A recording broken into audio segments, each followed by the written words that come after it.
पोपट ना आता चिंचणी माया यात्रेचं तर आता चालू झालंय.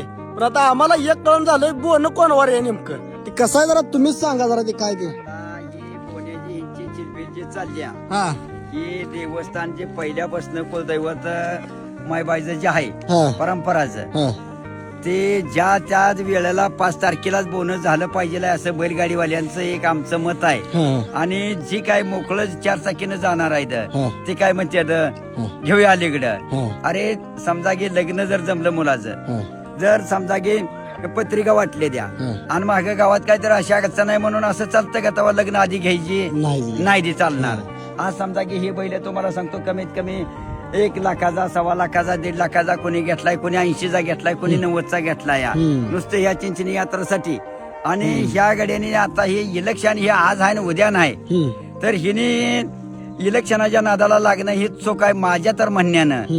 हिने देवदेव हे आपला परंपराचा आहे असा केला पाहिजे या, तर हे आपलं साहजिक आहे या. आणि जर आपण जर साहजिक जर असं करत जर नसलं तर हिथनं पुढं फाट्या फुटत जाणार. आणि घरात मेळ नसतो तशापैकी गावात मेळ होणार नाही. पुन्हा गावातला मेळ या हाताने फोगायला चाललाय या. तर हे 5 तारखेलाच बोनी झाली पाहिजे. ती बैलासनी सुद्धा विसावा मिळतो या. बैल 2 रोज तर राहते ती आनंदानं, बैल चांगली येते ती देवदेव आपला आनंदानं होतो या. एवढे दिवस करणं म्हणजे आपण ही महिना बैल त्यांचा गेला ह्याच्यामध्ये हे बैल घेत ती बैल बदल हे इकायचा तोटा फायदा हे कोणाला माहित आहे का? जर ह्यांच्या म्हणण्यानं जर बैलगाड्या जर अशा आणल्या आम्ही आणि जर एखादा बैल जर मोडला तोडला कुठं काय दुखवला कुठं काय झाला इलेक्शन वाला आपल्या बैलाकडे कोणी बघणार सुद्धा नाही. इलेक्शन झालं बटन दाबलं विषय संपला मला बटन दाबलं का विषय संपला मेलाय का जिता या ह्याच्या पाठीमागं बघितलं नाही ना आता कोण बघणार आहे आमचं. तर त्याच्यापेक्षा हा या नियमानं पहिल्या 5 तारखेलाच बोनी झाली पाहिजे ती.